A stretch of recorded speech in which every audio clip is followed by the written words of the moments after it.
Seja bem-vinda, seja bem-vindo a mais um episódio do podcast Por Trás do Impacto. Eu sou a Fabíola, do time de comunicação e conteúdo da Ago, e por aqui você ouve conversas sobre as pessoas e as estratégias que estão por trás de iniciativas que transformam vidas e mudam realidades. Para tornar esse episódio mais inclusivo para quem assiste pelo YouTube, eu vou fazer a minha audiodescrição. Bom, eu sou uma mulher de meia idade, de pele parda, eu estou usando uma blusa branca, tenho cabelo crespo e castanho, que hoje está preso no alto da cabeça.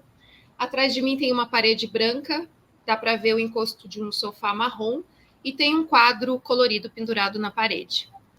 E junto comigo hoje, para conduzir esse bate-papo, eu tenho aqui a minha amiga Jéssica. Jéssica, dá um oi para o pessoal. Oi, pessoal. Oi, Fabi. Eu sou a Jéssica, gestora de parcerias corporativas aqui na Ago Social, e eu também vou participar dessa conversa tão rica que a gente vai ter por aqui hoje. Eu também quero aproveitar para fazer minha autodescrição. Então, eu sou uma mulher branca, tenho cabelos loiros e longos.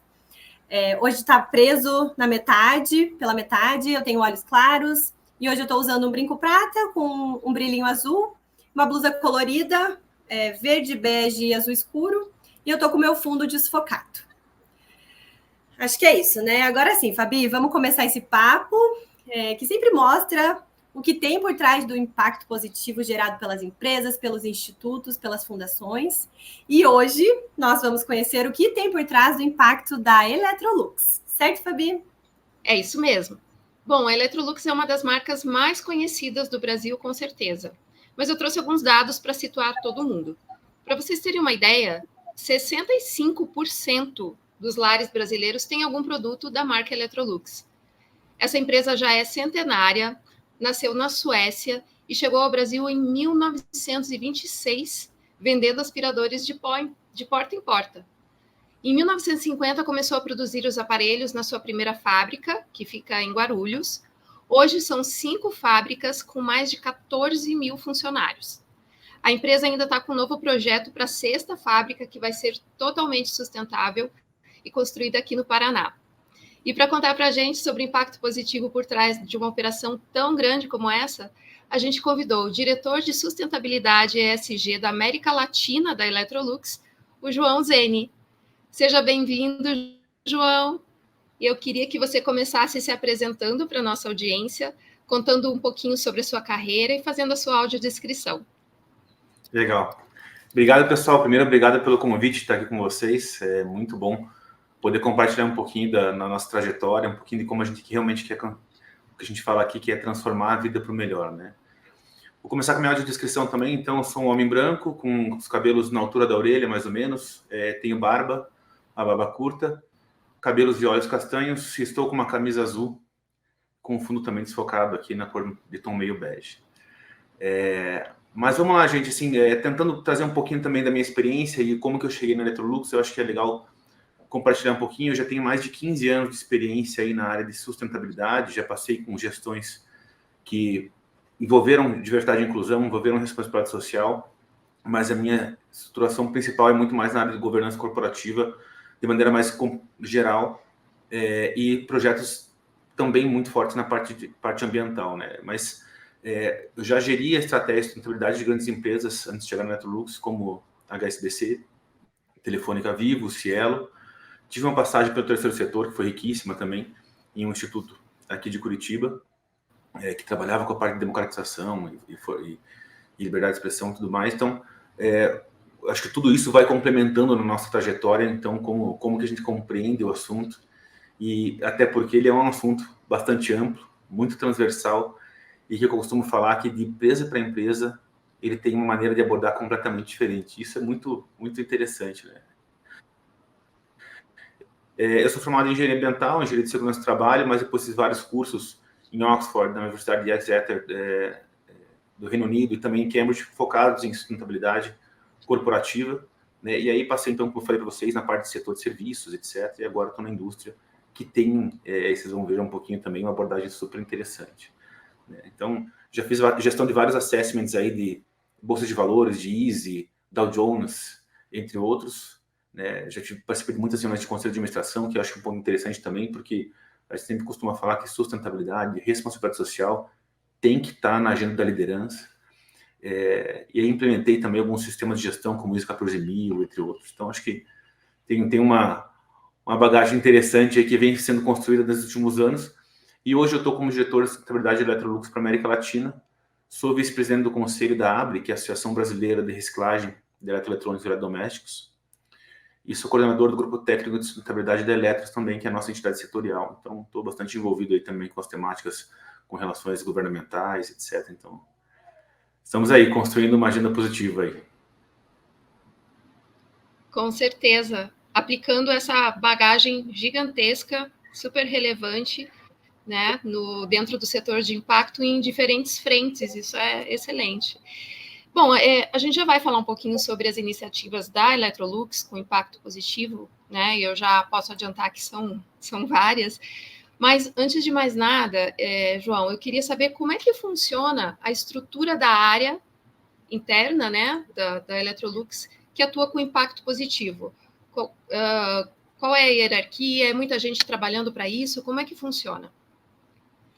Eu acho que esse é um ponto bem legal para começar a conversa, porque eu já tive equipes grandes e equipes pequenas em diferentes empresas. A Electrolux, quando me chamou para fazer o processo e criar a área aqui na América Latina, porque a gente já tinha uma área global, a gente tem uma área global de sustentabilidade, e a gente, em 2020, a gente criou áreas e diretorias regionais, uma na América do Norte, uma na América Latina, Europa e Ásia.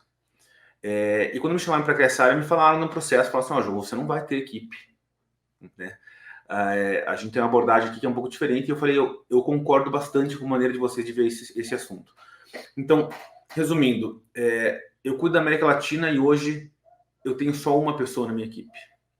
E essa uma pessoa me ajuda a controlar indicadores e informações, né? Então, assim, quando a gente fala da equipe específica dedicada totalmente a esse tema, a gente tem 2 pessoas, que sou eu e essa pessoa que me ajuda com esse controle de informações. Mas se me pergunta assim, pô, tem muita gente trabalhando nisso? Tem muita gente. Porque a gente descentralizou a governança disso, a gente descentralizou a responsabilidade e o accountability, que a gente chama, sobre essas metas. Então, vou dar um exemplo. Uma meta de redução de CO2 na área de operações, isso é feito pela área de operações. E a responsabilidade meta é da área de operações. A gente tem hoje um outro diretor, que é um par meu, que é um diretor de sustentabilidade para operações, né? Então, tem uma outra pessoa específica para cuidar de operações. Quando a gente fala de diversidade, inclusão e responsabilidade social, hoje a gente tem uma pessoa dentro do RH que cuida disso. E quando a gente fala, por exemplo, de colocar plástico reciclado, aumentar a eficiência energética dos produtos e assim por diante, isso faz parte das áreas de pesquisa e desenvolvimento dos produtos. Eles são responsáveis por isso. Então, eu diria que a gente tem muita gente trabalhando em prol da sustentabilidade, de maneira ampla, aí, falando desse conceito, dentro da Electrolux. E eu estou aqui muito mais como um consultor interno, um direcionador estratégico, do que como um executor de projetos. Então, acho que isso para a gente está tornando muito rico a nossa maneira de avançar no tema, porque a gente sempre fala internamente que a gente não quer ter uma estratégia de sustentabilidade. A gente quer ter uma estratégia sustentável. E isso são coisas completamente diferentes, né? Você está dentro do negócio, dentro do como você executa o que você faz. Puxa, João, então dá para a gente dizer que quando se trata de responsabilidade social e sustentabilidade, elas são, na verdade, áreas transversais dentro da empresa, não é que elas são uma área. Esse tema é transversal. Exatamente. Assim, o que a gente tenta fazer muito aqui, a gente busca aqui na Electrolux até não criar novas governanças específicas para a sustentabilidade. A gente vem tentando colocar isso dentro dos processos existentes, né? Então, por exemplo, quando eu falo da criação de novos produtos, que participa a área de design, a área de pesquisa, a área de R&D de produtos, etc., já tem um processo na companhia de concepção, design e criação de novos produtos. A gente tem que criar um processo diferente para colocar a sustentabilidade ali. O que a gente fez foi colocar no processo existente sustentabilidade lá dentro. Então, esse é um exemplo. E a gente vem tentando executar muito dessa maneira, colocar nos processos existentes na companhia e colocar essa cultura dentro do que a gente tem já de execução. Então, isso que a gente tem executado e tem dado vários resultados super interessantes, que eu vou tentar comentar um pouquinho, alguns deles com vocês daqui a pouco. Show, que legal. Oi, João, agradeço aí por você ter aceitado o nosso convite. É muito bom ter você aqui com a gente e é muito legal entender toda essa estrutura de pessoas que formam a área. Também porque você tem um super histórico, né, de reconhecimento nessa atuação. E a Electrolux, ela tem várias certificações na área, como reconhecimento internacional do Pacto Global das Nações Unidas, da Oicon Research e do CDP Climate Change. Tenho certeza que muitas outras, né? Eu queria muito saber como que são pensadas essas estratégias de sustentabilidade que levam a esses resultados. Qual que é a mentalidade que está por trás disso? Eu acho que é muito... Primeiro vem um pouco também da questão de a gente ser uma empresa de origem sueca também, que tem muito isso enraizado no seu propósito, né? O nosso propósito de transformar a vida para o melhor, ele está muito enraizado em tudo que a gente vem executando já há muitos anos. A Electrolux, para vocês terem uma ideia, um dos principais índices globais de sustentabilidade, que é o Dow Jones Sustainability Index, a gente foi líder da nossa indústria nesse índice por 12 anos consecutivos, né? E no ano passado a gente voltou à liderança desse índice, então isso demonstra, com avaliações externas, que a gente está seguindo num caminho bastante consistente. Eu acho que o que traz para a gente isso também tanto na consistência de atuação, a gente tem metas e vem demonstrando o avanço em relação a essas metas, quanto também na transparência no nosso relatório global de sustentabilidade, que traz a demonstração de como a gente está avançando. A gente já recebeu alguns reconhecimentos entre os melhores relatórios de sustentabilidade da Europa, muitas vezes. Então, essa demonstração de como a gente avança e demonstrando isso, eu acho que é um ponto interessante. E aí eu acho que tem 2 pontos que eu, pessoalmente, acho que são muito relevantes dentro desse processo. Um deles é que a gente criou nossas metas com base na ciência, né? A gente tem metas climáticas que são focadas aí a gente chama do Science-Based Targets, que são metas com metodologia internacional para fazer essa definição das metas. E a gente também faz a avaliação de quando a gente tem impacto através da análise de ciclo de vida dos nossos produtos. Então, a gente faz uma análise de ciclo de vida, entende onde estão os principais impactos e atua aí com metas para fazer isso, né? Para conseguir reduzir os impactos desses produtos. Então, eu acho que isso ajuda a gente a ter essa consistência de como a gente está avançando nesse tema, né? E aí tem outro ponto que eu acho relevante, que a gente faz muita pesquisa de mercado. A gente busca sempre entender o que o nosso consumidor almeja em relação à sustentabilidade, né? Então, quando a gente fala para o nosso consumidor, a gente tenta ser o mais criterioso possível para conseguir avançar e engajar ele nessa agenda. E aí, para finalizar sobre a resposta, assim, eu acho que um ponto que é interessante cada vez mais as empresas estão olhando para esses temas, tanto social quanto ambiental, como temas que têm que ser olhados dentro de sua estratégia de negócio. A Electrolux há muitos anos colocou isso dentro da sua estratégia de negócio. A gente olha o nosso principal potencial de impacto através do nosso produto. A gente vê o nosso produto como uma ferramenta para gerar impacto.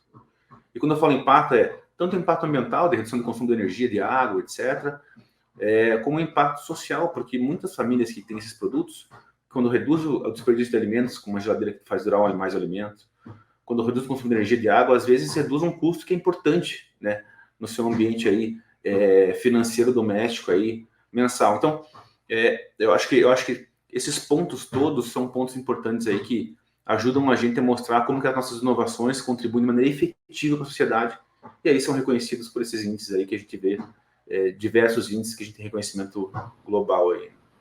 João, isso que você acabou de falar casa muito com a minha próxima pergunta, porque uma coisa muito legal da Electrolux é essa visão de promover o impacto de uma maneira integral. Vocês não atuam só com mitigação e com os processos internos, né? Vocês olham para bem mais além, que é o caso do exemplo que você falou, né? Dos produtos. Como é que esse produto pode gerar impacto diretamente na casa do consumidor? E aí vem itens como o primeiro refrigerador com conceito de saúde que foi lançado no mercado, que é uma ideia muito incrível. E eu queria que você contasse essa história para a gente. Então, eu acho que esse é um ponto super interessante, porque a gente em 2019 para 2020, a gente fez uma remodelação na nossa estratégia global, e a gente colocou um pilar que a gente chama de Better Living, né? A nossa estratégia ela tem um nome que chama-se For the Better 2030, e um dos pilares é o Better Living, né? Esse pilar especificamente é um pilar que ele olha a funcionalidade do produto, né? E para a gente falar em funcionalidade do produto, a gente precisa entender o que esse produto pode agregar para a vida das pessoas, né? Então, quando a gente olha para refrigeradores, foi o que você comentou, Fabi. A gente quer refrigeradores que consigam contribuir com hábitos de vida mais saudáveis e mais sustentáveis, né? Então, os nossos produtos de refrigeração hoje, eles têm tecnologias que fazem controle de temperatura e umidade, por exemplo, e também tem ações que a gente faz de comunicação interna no refrigerador, né? Deixar as gavetas de hortifruta mais próximas do consumidor, etc., para estimular, a gente fala de nudging, né? Que é esse estímulo para uma vida mais saudável, mais sustentável. E aí, a gente tem, por exemplo, algumas tecnologias que, por exemplo, vou dar um exemplo aqui, a AutoSense, que ela já tem uma inteligência artificial que ela faz a leitura de como que o nosso consumidor usa o refrigerador. Abertura de porta, se ele abre e fica pensando muito o que vai comer, se ele abre e fecha rapidinho, para o refrigerador conseguir controlar melhor a temperatura e a umidade interna, para conseguir fazer os alimentos durarem até 30% mais tempo. Então, tudo isso ajuda também a reduzir o desperdício dos alimentos, né? E a gente sabe, por exemplo, que a cadeia de alimentação, mundialmente, é uma cadeia de alto impacto, e é uma cadeia que a gente vê que ela tem, a gente faz isso, um número até da ONU, que estima-se que 1/3 dos alimentos, 1/3 dos alimentos no mundo é desperdiçado, né? Então é muito alimento desperdiçado, e a gente tem um estudo recente também que eu não vou lembrar a fonte de cabeça agora, mas que demonstra que 10% desse desperdício está no varejo e na casa do consumidor. Se a gente está na casa de mais de 60% dos lares brasileiros aí, e a gente tem milhões de refrigeradores que podem gerar esse impacto, onde está o nosso maior potencial de geração de impacto positivo? Está lá, né? Está nesse valor de escala. A gente tem muitos milhões de produtos que podem gerar impacto positivo todos os dias na casa do consumidor. Então, por isso que a gente faz essa leitura de olhar para o produto. E aí um outro exemplo que é interessante é quando a gente fala de lavadoras, né? Estima-se também que um dos setores que mais impacta ambientalmente o mundo é o setor têxtil. O setor têxtil, a gente sabe que ele tem uma questão de impacto ambiental por questão de uso de químicos, né? E muita água, muitas vezes. E ele tem impacto também social, dependendo de onde a gente escolhe, de onde vêm essas roupas que a gente compra também, né? Então, a gente se posiciona como Electrolux como uma empresa que pode fazer essa roupa durar mais, né? Se essa roupa dura mais tempo na casa do consumidor, ele precisa comprar menos, isso também pode ajudar a reduzir o impacto, né, tanto social quanto ambiental dessa cadeia. Então, a gente vem já posicionando nossos produtos como produtos que podem gerar impacto ambiental e mudar hábitos de vida na casa do consumidor. Isso sem falar, quando a gente fala em questão de uso de água, de energia, etc., que, dando 2 exemplos rápidos, nós hoje já somos a empresa que mais coloca refrigeradores em unidades de alta eficiência energética no mercado brasileiro, né? Como eu falei, a gente tem esse aspecto ambiental e tem um aspecto também da questão social envolvida aí quando a gente fala de economia, né, financeira. E as máquinas de lavar roupas que a gente vendeu em 2022, a gente não fechou os dados de 2023 ainda, mas em 2022, elas têm um potencial de reduzir 3 bilhões de litros de consumo por ano. Porque cada ciclo de lavagem, elas conseguem economizar aí quase 50 litros de água por ciclo. Então, 3 bilhões de litros são mais água do que muita indústria inteira consome, né? Então, aí a gente consegue demonstrar esse impacto. Por isso que a gente vai muito nessa linha de olhar para o produto mesmo como o maior gerador de impacto positivo que a gente fala, né, na nossa estratégia. E aí, só para finalizar também, que a resposta aqui, mas um ponto bem interessante que eu comentei já anteriormente, de fazer aquela análise de ciclo de vida.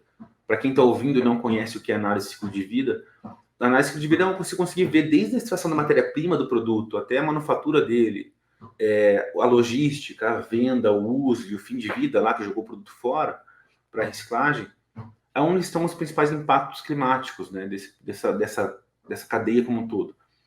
E aí, por incrível que pareça, a gente não vai conseguir fazer isso aqui agora, mas quando a gente está com algum público externo, a gente faz uma pergunta para o pessoal e fala assim, onde vocês acham que está o maior impacto?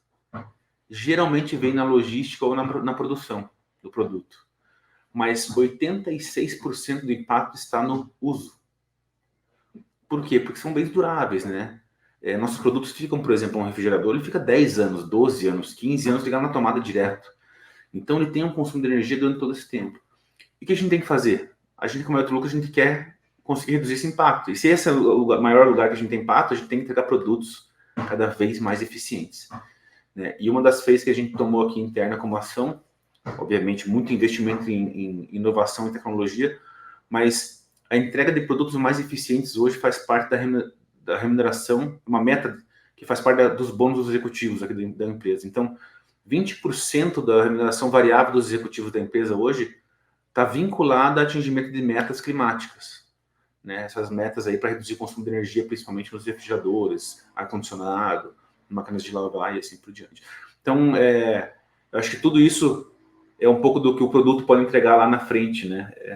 Então, eu acho que você comentou um pouco de olhar o todo. A gente olha muito para a casa do consumidor, que é lá onde a gente tem um potencial gigantesco de criar impacto em escala e realmente trazer uma mudança para a sociedade. Mas a gente não deixa de olhar também todo o nosso processo. Então, assim, de maneira muito rápida, comentando, a gente tem hoje plantas em São Carlos, Curitiba, Manaus, Santiago e Rosário, na Argentina. Santiago no Chile e Rosário na Argentina. Todas essas plantas já são zero aterro. A gente já não manda mais praticamente nada de resíduo para aterros sanitários. Todas elas usam 100% energia renovável. Todas elas são certificadas ISO 9, 14, 45.000, 50.001, que é de gestão energética e assim por diante. Então, uma excelência na nossa gestão interna gigantesca para poder falar. A gente não está falando só do produto consumidor, a gente também está praticando dentro de casa, né? Acho que isso que é importante. Show, João. Que legal ver essa preocupação de vocês com o ambiente que vocês estão inseridos, com o consumidor, com os colaboradores, né, e com o produto em si, para a gente conseguir gerar cada vez mais impacto mesmo. João, 2030 é um ano bastante emblemático, né, quando a gente fala de sustentabilidade, de impacto social e ambiental. A gente tem a agenda dos ODS, que são os Objetivos de Desenvolvimento Sustentável, que mobilizam as corporações e os governos, né?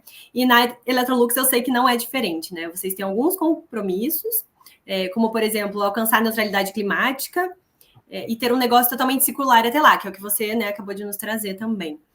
Essas metas, elas fazem parte do Better Living, que você também comentou anteriormente, e tem outras metas dentro disso. Você pode explicar um pouquinho disso para a gente? Claro. Eu acho que eu comentei, a gente tem um framework que a gente chama aqui, que é esse For the Better 2030, e esse For the Better 2030 ele tem 3 pilares principais, né? Um dos pilares é o pilar que a gente chama de Better Operations, que é melhorar nossas operações. E aí a gente tem algumas ambições aqui dentro. A gente fala ambições porque depois isso se desdobra em metas, né? Mas ambições vão desde a questão climática, a parte de direitos humanos, dentro das nossas operações, a parte de diversidade e inclusão e assim por diante. E a gente vê também dentro dessa parte de operações a nossa cadeia de valor, nossos fornecedores, como uma extensão disso. Então a gente também tem um trabalho muito forte com esses fornecedores. A gente tem uma área global chamada Responsible Sourcing, e essa área olha o tempo todo para ter uma cadeia de fornecimento cada vez melhor, que esteja alinhada às nossas premissas aí de trabalho. Então a gente tem políticas que regem esses contratos com esses fornecedores, e a gente também, por exemplo, monitora as questões climáticas deles. Essa é a parte do Better Operation. E depois a gente tem outros 2 pilares que são o que você comentou um pouco também, Jéssica, que um dos pilares está ligado a produtos também, que é a parte de Better Solutions. E aí a gente tem 3 ambições, né? Se liderar em eficiência energética e uso de recursos, que entra água também. Entregar modelos de negócio e produtos cada vez mais circulares. Então, a gente tem metas aí, por exemplo, de colocar 50% de plástico reciclado nos nossos produtos até 2030. Um desafio gigantesco, porque a gente tem plásticos muito técnicos, né? E a gente não vai abrir mão de qualidade dos plásticos para fazer isso. Então, a gente vem desenvolvendo isso e cooperando muito com a nossa cadeia de fornecimento para conseguir realmente desenvolver alguns plásticos que atendam nossas necessidades e entreguem qualidade para o nosso consumidor. E assim por diante. Então, a gente olha muito essa questão de circularidade, questão climática nos produtos. E aí, o último pilar, que é o pilar Better Living, que eu comentei antes com vocês, que é olhar a funcionalidade do produto que ele entrega. E aí, a gente consegue entender como que o produto faz a roupa durar mais, faz o alimento durar mais. E a gente tem um ponto muito legal da Electrolux, que nos últimos 3 anos, quem tiver interesse, estiver ouvindo a gente aqui, em procurar depois algumas campanhas nossas, eu vou te dizer algumas hashtags que se procurar no YouTube você acha rápido, né? Hashtag não joga nada fora, hashtag não joga fora no lixo e hashtag roupa sem data de validade. São, por exemplo, exemplos de campanhas nossas que buscam engajar o consumidor nessa agenda de consumo consciente e depois ela posiciona o nosso produto como um enabler para isso, como um viabilizador de entregar, por exemplo, uma roupa que vai durar mais, entregar um alimento que vai durar mais, desperdiçando menos e assim por diante. Então, a gente vem já também colocando isso dentro da nossa comunicação, nossas campanhas, olhando não só o ponto de entregar o produto para o consumidor, mas também engajá-lo nessa frente aí de hábitos de vida mais sustentáveis, aí, muito pesando pela questão de consumo consciente. E tudo isso super alinhado quando a gente fala também com os ODS, né? E com essa agenda global aí que a gente tem de 17 ODS, né? Então, passa por muitos dos ODS que estão ali. A gente sabe que nenhuma empresa vai conseguir contribuir com a totalidade disso, mas entre alguns ODS a gente consegue entregar. E acho que eu queria comentar, quando a gente falou ODS, que tem um que, para mim, se torna cada vez mais relevante quanto mais trabalho com o tema, que é o último ODS, o 17, que é de cooperação, que é de parcerias, né? Acho que cada vez mais a gente vai ser demandado por parcerias e cooperação para fazer essa agenda que a gente tem de sustentabilidade ser cada vez mais relevante, né? E eu, quando falo parcerias aqui, é parcerias intrasetoriais, intersetoriais, entre empresas que muitas vezes podem não ter um laço claro de parceria, mas que estão em setores diferentes, mas que muitas vezes uma demanda específica pode ser similar e pode ajudar a destravar alguma coisa. Então, eu acho que aqui a gente tem muita oportunidade ainda pela frente para a gente conseguir olhar melhor essa agenda como uma agenda de cooperação, não uma agenda de competitividade e concorrência, né? Eu acho que esse é um ponto que eu sempre gosto de comentar, porque cada vez mais a gente vê a necessidade disso para poder avançar com esse tema, né? Isso que você falou casa muito, João, com algo que a gente tem falado muito internamente aqui na Água e com os nossos parceiros, que é justamente da cooperação, o trabalho em rede. E como a gente trabalha muito com os empreendedores sociais, a gente estimula isso muito entre eles, porque às vezes os desafios são muito parecidos, a superação desses desafios também, às vezes, é muito parecida, e quando eles estão próximos e cooperam entre si, o potencial do impacto aumenta muito. Então, acho que faz todo sentido isso que você falou. E aí a gente está falando bastante sobre sustentabilidade, mas eu queria falar um pouquinho a respeito de responsabilidade social, porque a Electrolux também mantém vários projetos nessa área, e a gente viu algumas iniciativas aqui, que eu vou colar aqui, que é a gastronomia sustentável, Food Heroes, vocês têm também um programa de doação de produtos. E eu queria entender como é que essas estratégias voltadas para o social se encaixam nesses objetivos globais da empresa, entender se elas são discutidas lado a lado com as metas de sustentabilidade, como é que funciona? Eu acho que assim, é uma estratégia única, né? Eu acho que não diferencia muito as coisas aqui, e a gente entende que tanto o lado que a gente fala, que a gente parece que é um lado mais ambiental e que às vezes tem uma natureza mais para a parte ambiental, ela também tem um ganho social gigantesco, né? E aí tem outras questões, por exemplo, não só entrando na parte de responsabilidade social, que a gente fala às vezes de projetos que tem um vínculo mais social, mas também olhando para a natureza do nosso negócio, a gente tem muitas ações que são, por exemplo, de democratização da tecnologia, né? Assim como outras indústrias que começam com uma tecnologia muito de ponta em um produto que às vezes é um produto high-end, que é mais caro, a gente tem metas internas para democratizar essa tecnologia e fazer chegar em todos os nossos consumidores. Nós somos uma empresa que vende milhões de produtos, somos os líderes hoje em venda de eletrodomésticos da América Latina e no Brasil. Então, a gente é a marca que mais vende eletrodomésticos no Brasil. Se a gente vende para todas as classes sociais, a gente também tem que conseguir fazer com que essas tecnologias de ponta cheguem em todas as classes sociais. E eu acho que esse também é um ponto interessante de comentar. Além disso, antes de entrar nos projetos sociais, também eu acho que é interessante comentar que poucas empresas prezam tanto pela produção local dos produtos como a Electrolux preza aqui na América Latina e no Brasil. A gente vai estar investindo agora mais de 700 milhões de reais em uma nova fábrica em São José dos Pinhais, demonstrando que a gente vai prezar realmente pela produção local. E a produção local, ela tem um ganho social gigantesco, porque a gente vai gerar milhares de empregos com um benefício socioeconômico para a região gigantesco. Então, é diferente, por exemplo, de eu ter uma outra empresa que faz uma importação quase 100% dos seus produtos, né? A gente produz produtos de grande porte aqui, fomentando a economia local. Então, eu acho que isso também é sustentabilidade, isso também é impacto social.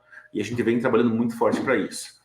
E aí, eu acho que tem, antes de entrar também nos projetos, que eu acho legal comentar, só para fazer o gancho com o tema que a gente estava falando antes, das metas, um ponto que eu esqueci de comentar, que eu vou comentar rapidinho, depois o outro que vai fazer o gancho com a parte social, que as metas climáticas que a gente tem, que você comentou muito bem, que a gente tem metas para ser neutro em carbono em operações até 2030, e ser neutro em toda a cadeia de valor nossa, que envolve fornecedores, etc., 2050.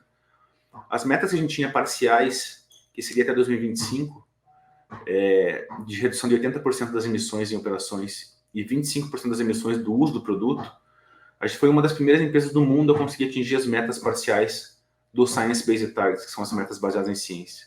A gente bateu essas metas em 2022, com um prazo que era 2025. Isso mostra que a gente está realmente querendo fazer de maneira coerente, séria e investir no máximo possível nisso. Não é a gente está olhando para o prazo lá, mas está olhando para a execução mesmo.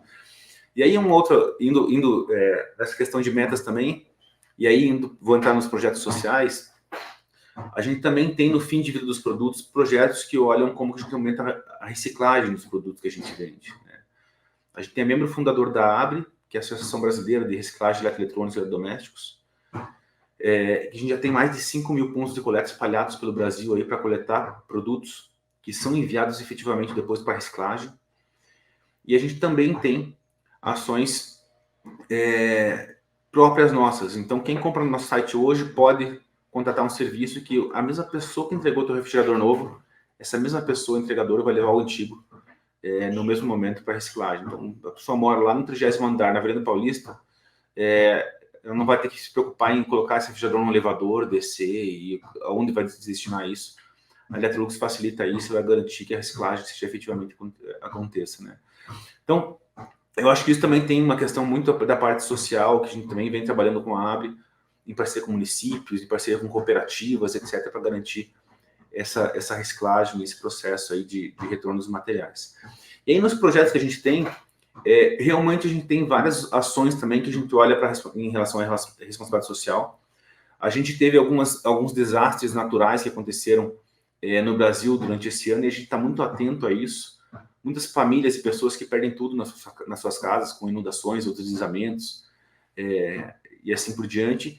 E a gente fez doação de milhares de produtos. Eu não vou falar para vocês, eu não tenho hoje aqui compilado qual que é o número de produtos, mas foram centenas de famílias que a Electrolux pôde contribuir com a retomada de vida depois de um desastre natural que a gente sabe que assim, traz um impacto gigantesco para a vida das pessoas. Então, a gente fez doação de muitos produtos e a gente sempre está atento a esses potenciais desastres que acontecem para a gente estar próximo e conseguir contribuir, né, o máximo possível com essas famílias, sendo rápido no atendimento e entrega desses produtos. Então, esse é um ponto que a gente sempre está atento e faz parte de uma estratégia também de envolvimento com a nossa comunidade local aqui e estar próximo da sociedade brasileira.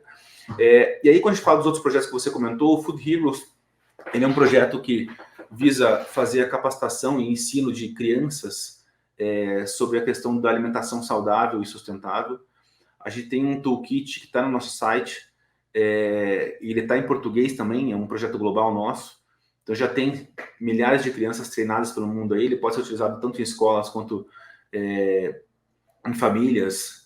Quem quiser utilizar o material, um material super interessante. Então, se procurar Food Heroes aí, você consegue achar o Electrolux, você consegue achar o nosso site, lá tem em português o material, dá para fazer download, dá para utilizar. E aí a gente também tem alguns projetos como o Gastronomia Sustentável, que foi comentado. E o Gastronomia Sustentável ele é um projeto que a gente tem um carinho muito grande aqui, ele é gerido pela nossa gerente de Diversidade, Inclusão e Responsabilidade Social aqui no Brasil, junto com a Fundação Food Foundation da Electrolux Global. Ele é um projeto que já formou mais de 200 pessoas em gastronomia sustentável. Ele forma pessoas que estão em estado de vulnerabilidade social, buscando a inclusão no mercado de trabalho, né? Com uma taxa de sucesso de mais de 70% de inserção no mercado de trabalho. Então, a gente fez até uma turma específica para o público trans, que a gente sabe que é um público que muitas vezes tem uma dificuldade de inserção no mercado de trabalho, já pensando nisso também e com bastante sucesso. Então, é um projeto que a gente tem continuidade, a gente vem criando mais turmas e fazendo todo esse treinamento aí na parte de gastronomia, com vários parceiros chefes aí que dão esses treinamentos também para esse público. Então, São ações que a gente tá sempre olhando e, como eu comentei, assim, eu acho que nossa responsabilidade social dentro da economia, da sociedade brasileira, ela vai desde a questão da gente conseguir olhar e produzir aqui, gerar empregos, gerar impacto socioeconômico, até a questão do olhar muito cuidadoso para os nossos produtos que a gente atende todas as classes sociais, democratizar as tecnologias, entregar produtos melhores, produtos que consigam fazer as pessoas gastarem menos dinheiro, fazendo seus alimentos durarem mais, né, reduzindo desperdício de alimentos, e aí também, claro, olhando e estando atentos a todos esses processos aí, tanto na questão de atendimento em momentos aí críticos para algumas famílias em desastres naturais, e também outros projetos aí como Gastronomia Sustentável e Food Heroes. Eu acho que esse é um pouco do rol que a gente olha de maneira bastante ampla, essa questão de responsabilidade social aqui, corporativa da companhia. Né? Bem que eu falei lá no começo, que eram muitas as iniciativas, né? É muito trabalho feito e eu acho impressionante, assim, de pensar, como você falou, né? Tudo isso é distribuído em todos os setores, todas as áreas da empresa. Então, conduzir tudo isso deve ser um desafio também, né? Fazer com que tudo funcione ali como uma orquestra, mas são iniciativas incríveis. E a nossa conversa está ótima até aqui, mas a gente já está chegando no final do episódio, João. E eu queria que você falasse sobre os desafios que uma empresa como a Electrolux encontra nesse caminho, né, de promoção do impacto positivo, principalmente porque vocês atuam em diferentes frentes, em muitas frentes. O que foi mais difícil até aqui? O que tem surgido de novos desafios? Não, legal. Eu acho que desafios sempre vão existir. Eu costumo falar que nenhuma empresa é sustentável. A gente sempre está buscando melhorar. Eu acho que esse é o ponto. Assim, eu comentei um monte de projetos que a gente fez aqui, um monte de ações, e eu não tenho nenhum erro de falar aqui que a gente tem muito a melhorar ainda. Sem dúvida nenhuma, a gente tem muito a melhorar. Quando a gente olha assim, putz, é aquela frase que falam, né? Se todas as empresas estão salvando o mundo, quem está destruindo, né? Eu acho que assim, toda empresa pegar algo, ela tem um impacto, ela gera algum tipo de impacto. O que a gente tem que fazer o máximo possível reduzir o impacto negativo e ao máximo possível conseguir potencializar o positivo que a gente tem na sociedade. E é isso que a gente vem então, olhando com muito cuidado no nosso negócio, né? Eu acho que esse que é importante. E quando a gente fala de desafio, eu acho que são vários desafios que existem. Acho que um dos desafios é assim, eu não sou romântico em relação à sustentabilidade para dizer assim, não, a empresa ela vai crucificar o seu lucro para poder ser mais sustentável, porque a gente sabe que muitas vezes ainda é uma transição tecnológica, é uma transição de inovação que é necessária e assim por diante. Então, eu não gosto muito da palavra jornada, mas porque a gente tem que ter metas e tem que conseguir cumprir essas metas, mas assim, é um processo. É um processo que a gente vai buscando mais inovações, que já vai buscando trabalhar até junto com o governo para ter regulamentações que ajudem todo o setor e toda a indústria a mover junto para uma economia mais circular, de baixo carbono, mais inclusiva e assim por diante. Então, eu acho que esse para mim, um desafio muito na questão de custos. Eu acho que a gente faz pesquisas constantes no mercado e a gente vê que o consumidor brasileiro não está ainda apto a pagar mais por produtos sustentáveis, então é difícil essa pressão de custos, mas a gente tem que inovar. A gente tem que inovar para conseguir entregar esse produto com mais sustentabilidade, com menos impacto e com um preço que não seja impactante para o consumidor. Eu acho que é isso que é o nosso desafio principal. A gente tem quebrado a cabeça aqui em pesquisa e desenvolvimento e investido muito aqui internamente para conseguir fazer isso. E a gente vem avançando. Eu acho que esse que é o importante. A gente vem conseguindo evoluir e ter progressos nessa frente. Né? E só para não deixar passar isso também, que eu acho um ponto relevante, a gente também vem trabalhando muito forte na agenda de diversidade e inclusão, que é uma agenda que a gente vê globalmente que é muito forte. A gente já tem metas de inclusão de mulheres em cargos de liderança desde 2014. Então, a gente vem evoluindo em relação a isso. Temos nossos subcomitês internos também, em 5 frentes, né? Etnia, gênero, a parte de gerações, né? Em questão de idade, LGBT+, e PCDs. Então, a gente vem trabalhando muito forte também internamente, tanto internamente como a gente vem olhando também com um olhar bastante crítico dentro da área de design para nossos produtos se tornarem também cada vez mais acessíveis para os nossos públicos. Então, acho que é um ponto também interessante de comentar aí num